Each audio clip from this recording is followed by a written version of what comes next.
Hello all. Hi, this is Frank Mosca. We're at the 101st Pageant of Pigeons over here in San Bernardino, California. Today is November 17th, I believe.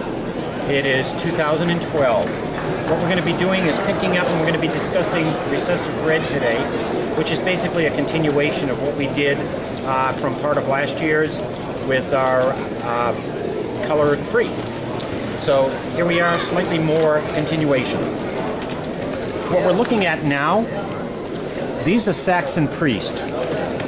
Now, one of the reasons I first started here with these birds was because everybody looks at these, including me and including many of us in the genetics pigeon hobby, for many years looked at them and said, wow, deep recessive red. And then we found out these are not recessive red. These are actually ash red birds with a deep bronzing. And one of the ways we found that out was notice the head, notice the cap. In English, we might call it a bald head marking or a monk marking. It turns out you don't find that in recessive red birds. Every time we've tried to add a bald head marking to recessive red, it doesn't show up. For whatever reason, there's an interaction, and the bald head or monk marking doesn't show on recessive red birds. These birds, again, they've been tested. They are ash red pigeons with a deep, deep bronzing. And you notice it's almost an imitation recessive red, showing the dark red flights and the dark red tail. And the beak crest. So it's not quite a perfect way of telling recessive red, but this is not a recessive red pigeon. Now we're going to go see some real recessive reds. Okay, one of the things, since we're here anyway, I might as well show you. I'm not exactly sure who's ever going to be watching this, but the particular bird you're watching, this Saxon Priest, this got a highly superior rating, a 96 point. So this is a really good version of the breed.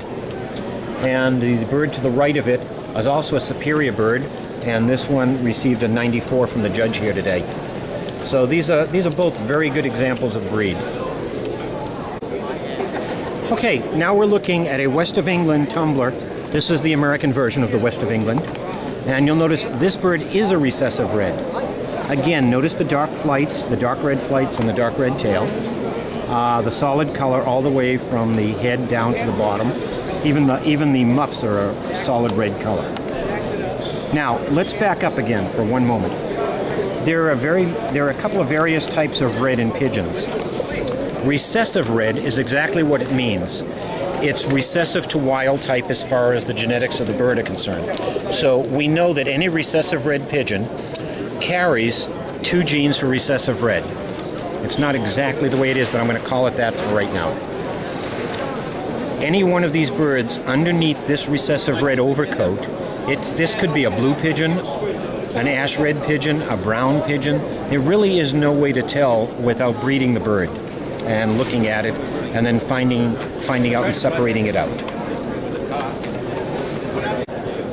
All right, here is a recessive red pigeon, but it's had one other factor added to it.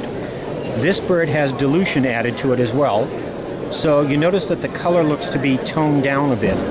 We call this recessive yellow, and it's identical as far as the genetics. It's still a recessive red bird, but dilution has been added. In this case, this particular bird happens to be a young hen.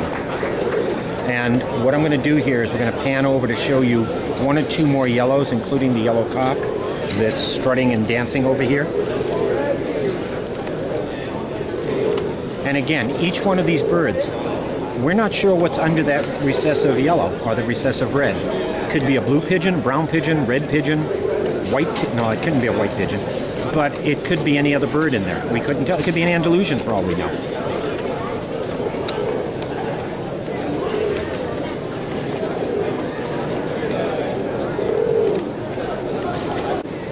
All right, here is a recessive yellow.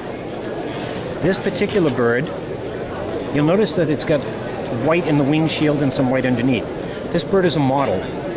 Now I'm particularly showing you this bird because this one is a little bit of an unknown to us. We're not exactly sure why they model out. We know they model, they start in the nest as reds or yellows.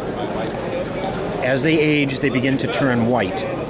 One of the men that I know, a guy named Kenny Davis, has been working with these, and he's insisting that there's a second bronze factor in here that causes these birds to model, but so far we have not yet identified that particular bronze.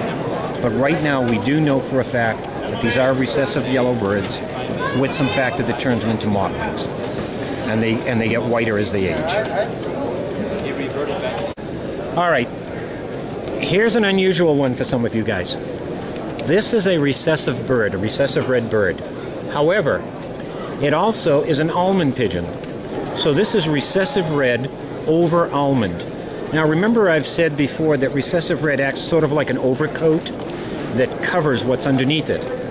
But sometimes, I hate to put it this way, but think of it as a sweater that's got an open weave. Sometimes you can see what's underneath. In this particular case, almond also shows through the recessive red. And what it does is it tones down the coloring. And you wind up with what we in many breeds call D-roy. This is, again, a recessive red pigeon with almond. Now, this particular bird, if you'll notice, she's a doll. This bird just wants to play. You'll notice you can see some of the black flecking from the almond here. And on the wing shield, if I can turn her a bit, you can see a few darker checks right here showing up, again, the almond breaking through the D-roy and the recessive red here. The bird to the left of him is also a D-roy. This particular bird doesn't show quite as much breaking. This is a young cock, so he hasn't begun to break yet.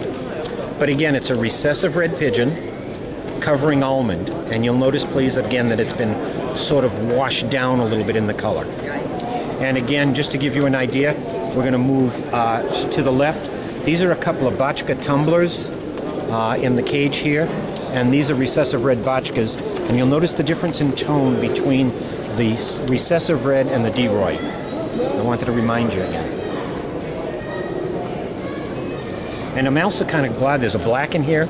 Remember, recessive red is not spread.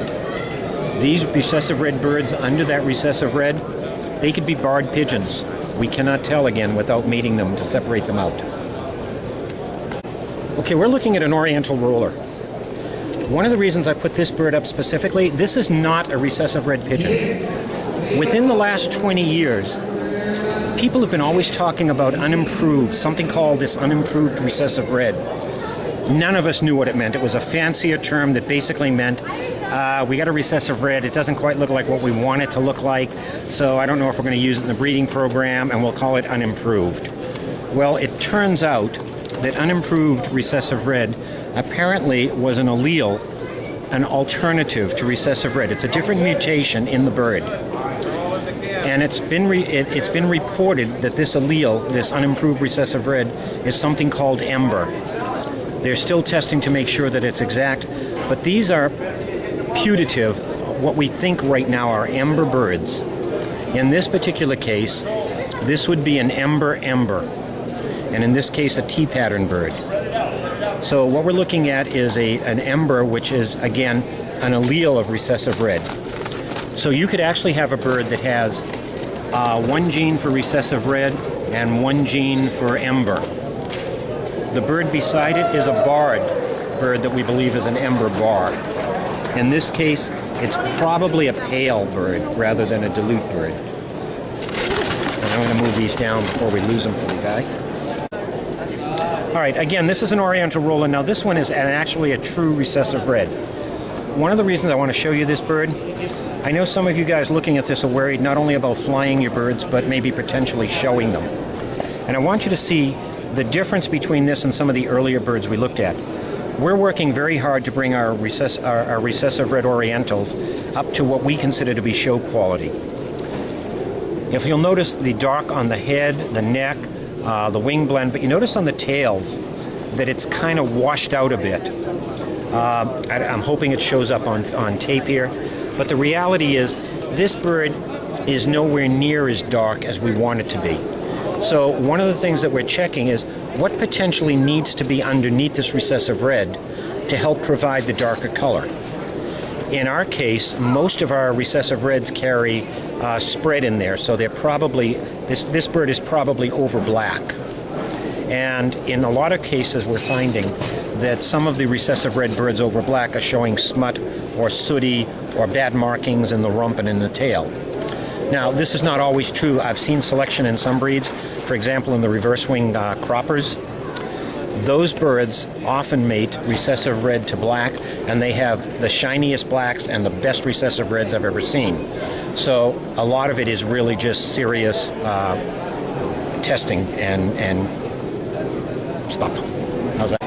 All right, here's something truly unique. What you're looking at is a Barkle racing homer. Barkle is a breeder from South Africa. Some years back, he contacted me and a few of the other geneticists. He was popping birds like this out of his family. They weren't acting correctly. They weren't yellows. They didn't seem to be right.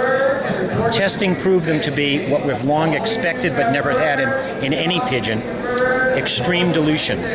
So now we have a couple of different alleles.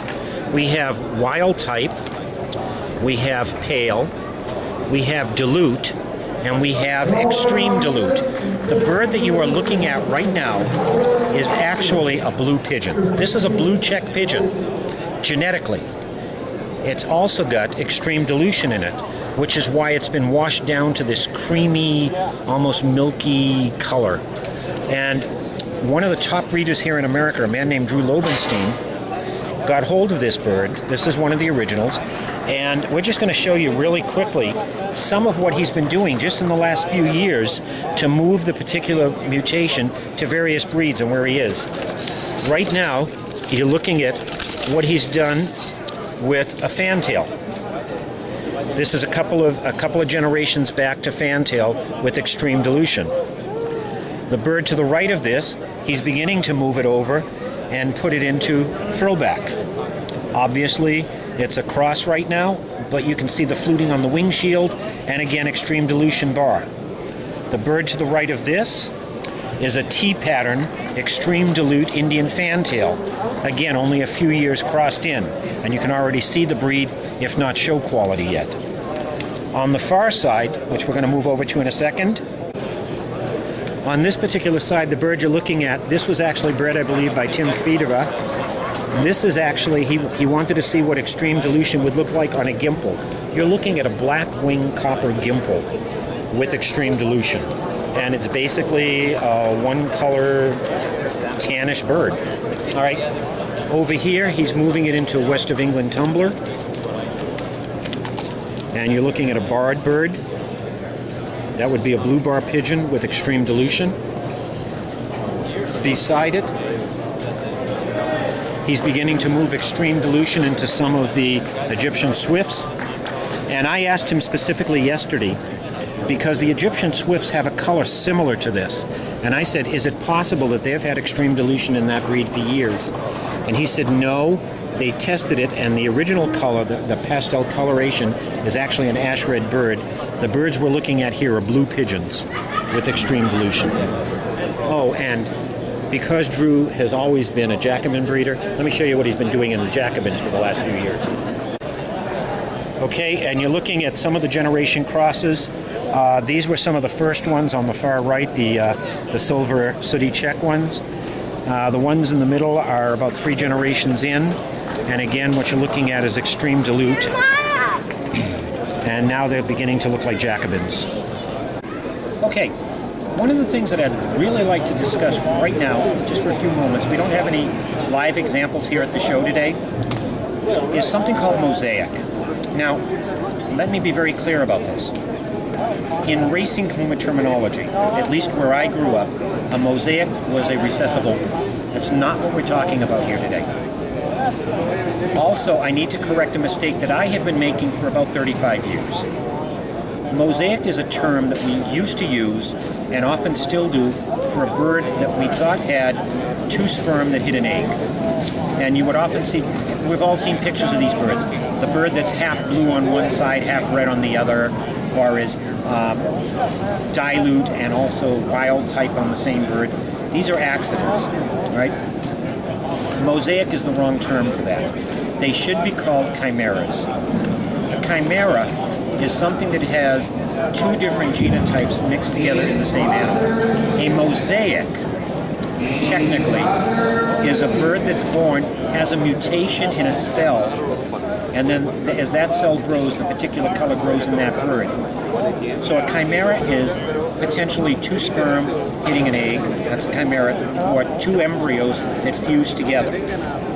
A mosaic is a bird. 1 gene has a mutation in it, one embryo or 1 zygote has a mutation in a particular cell that continues to grow. It would be if I had, let's say I had a mutation in my cell in my arm as a child, and it produced extra pigment on me, and I would have an area of highly pigmented skin here. That would be a bit of a mosaic.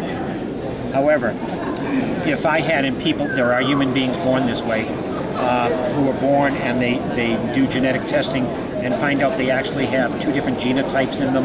It's potentially 2 embryos that fuse. We do that in pigeons. That's a chimera. Right? Chimera, mosaic. So I'm trying to correct a mistake in terminology that even I had helped perpetuate for a lot of years. The second thing I'd like to talk about. We have all seen recessive reds with bleed through. One of the reasons for that apparently is, we say recessive red, if you look at recessive red with no other modifiers in there, and in a particular show like this, that's hard to find because at a show, we're always looking for birds that meet what we consider as a particular standard. And in our standards, in almost all standards for recessive red, we ask for a very dark bird from tip of beak to tail, solid color, deep, almost mahogany-colored red, oxblood red. However, if you separate out, if you actually take a wild pigeon, a blue pigeon, and you made it to a recessive red pigeon, and you take it and you have just the recessive red alone, no other modifier in there, what you usually find is a blue pigeon, you'll get a pigeon that's kind of red from the head down. The wing butts, the wing flights tend to be a little more grayish. You can see some of the blue bleeding through. You get to the rump, you see a lot of smut or sooty. You'll see some of the wild type coloration coming through. Recessive red by itself is not a particularly good cover. You can obviously tell the difference, and the birds look reddish, but they're not the deep show red that we have here. Many of our recessive red birds in this particular show, for 1,000 years, 500 years, 50 years, they have been selected to have many different bronzes in them. Many of them carry underneath them brown or ash red, which also helps redden the pigment and makes any stuff that comes through less. A lot of them have what we call grease quills. I'd be happy to show you grease quills.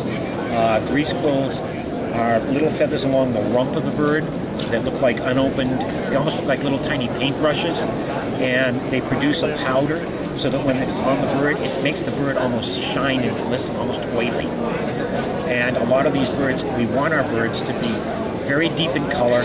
We want them to have a lot of shine, and that shine usually on a red bird, we want it to be more red than greenish. That's just selective pressure. We work on that. Anything else in particular? The black flecking? Black flecking. This is a question. We know that if you have ash red birds, not recessive red birds, but ash red birds, sometimes called homer red or dominant red, cockbirds especially will carry flecking throughout the feather. We'll be showing you a couple of those in just a moment. That black flecking is almost 100% indicative that the bird is carrying blue-black. It's carrying wild type. So it's a heterozygous ash red. For years, we all believe that only males showed this flecking. I've been told, I've seen them, it's rare, but there are some females carrying red that are ash red birds showing black flecking. I'm going to say it publicly, that gives me some real pause, because we have always said that the 3 pigments in pigeons are ash red, wild type, brown. Now, if we have a hen who is showing blue-black pigment on an ash red bird, I can only see one of 2 ways for that to happen. One, there are particular mutations in the cell in the embryo that are going from ash red back to wild type, and those particular cells are now producing some of this flecking in the bird. Potentially true. Second, for 50 years, almost almost 80 years now, we have said that there are these three pigments. They are all on the sex chromosome of the bird. If ash red does seem to grow, it's known to be sex-linked. However, if there's also black pigment on a female pigeon that is ash red, then I'm throwing out there this potential. Ash red and wild type may not be alleles. They may be closely linked, but they may not be alleles. We need a heck of a lot of testing to prove that. This is a swag, guys. I'm not saying this any other way. For those of you who don't know what swag is, it's a very technical biological term that we used to use. It means scientific wild-ass guess. And that's exactly what you're getting from me on this one. Okay? Let's go see if we can find you some black-flecked male birds, though. All right, we're looking at a bird. I just talked to the breeder about this a few moments ago. This is an Armenian tumbler. This particular bird is an ash red pigeon, obviously. Spread ash red, very dark spread. And you'll notice you see a lot of black flecking, not only in all of the flights, but throughout the tail and even up here into the back and all the bird. This bird is obviously heterozygous for blue-black, wild type. I specifically asked the gentleman what the parents were, because he was interested in some potentials on what he could get from it as from its youngsters. And he told me, Daddy is a black, Mommy is an ash a red check. So no doubt about it. And I want to show you the flecking itself. In this particular bird, it's pretty even over it. And you'll even notice some up into the back area here. There's even actually, it may be hard to see, but there's even a couple of black flecks right on the top of the head on this particular pigeon. But I've seen pigeons, even on the belly here. I've seen ash pigeons where there may be only one or two flecks. I've seen ash pigeons where there are quite a few flecks. And as this bird ages, it will tend to go more blue-black. This is a son of the pigeon that we just looked at. This is a ash yellow. This particular bird, you'll notice it's also showing the flecks. Now, because it's a dilute, the black has been diluted down to dun. The ash red has been diluted down to yellow, but it's exactly the same thing. This is a cock bird, heterozygous for wild type, or blue-black. And you'll notice, please, again, I always say blue-black. We say blue as fanciers. The pigment itself is black.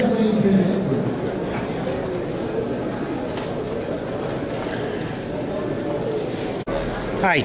Okay, what we're looking at, and for our European friends, we know this is an extremely poor example, reed cull, of a Polish lynx, but it's here because of the color and because we wanted to show you something. This is a recessive red pigeon. Now, in this case, recessive red, this is actually over brown. I've already talked to the breeder. I know what the breeding on this bird is. So this is a brown pigeon with recessive red, a lot of bronze, as well as all the factors that create toy stencil. So remember, recessive red covers, but I said that sometimes other things push through the recessive red. Toy stencil will make the shield come to this white color. And in this particular case, this is a T-pattern bird, which is why it's gone white like this. And you'll notice there's also some white in the flights.